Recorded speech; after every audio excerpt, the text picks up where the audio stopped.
buying a home, getting your first home, whatever you want to call it, this is how I would prepare personally to make that happen.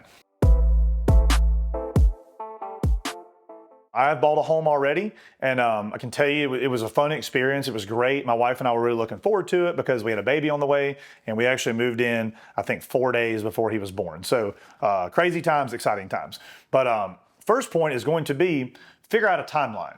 So is it immediate, 3 months, 6 months? Is it a year or years out? That is going to really affect the next series of things that I talk about here. So 2 is going to be get your money straight.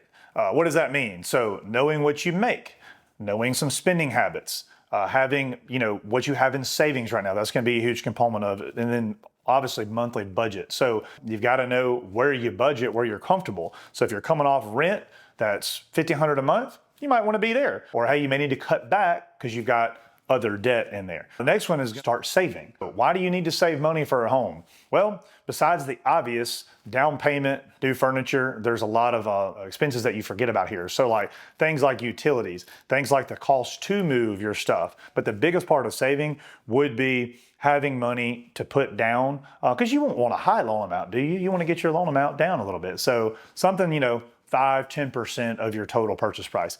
Next is going to be knowing where you stand on the credit bureau. I will tell you that paying for a credit service is going to be a better option than getting the free stuff online. So my favorite is going to be annualcreditreport.com. They have a great one. It's actually free, and you can check your credit, I think, just a few times a year. And then your Equifax, Experian, TransUnion, MyFICO, go and use the paid services. They're going to be a lot more accurate.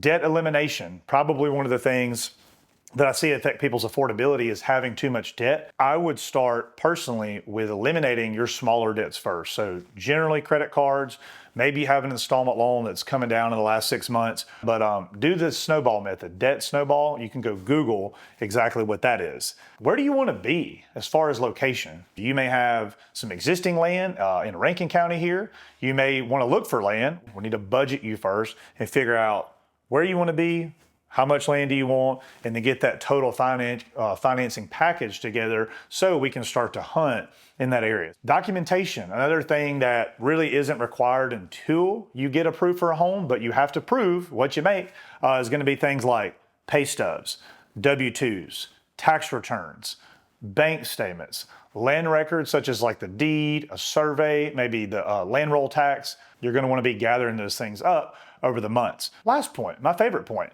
Set a fun goal during the process as you're going through all these things here to reward yourself. Maybe if you save so much money, take your wife out to a nice dinner, or wife, take your husband, or let him go play some Top Golf or something. I don't know, whatever he's into. But make it fun along the way.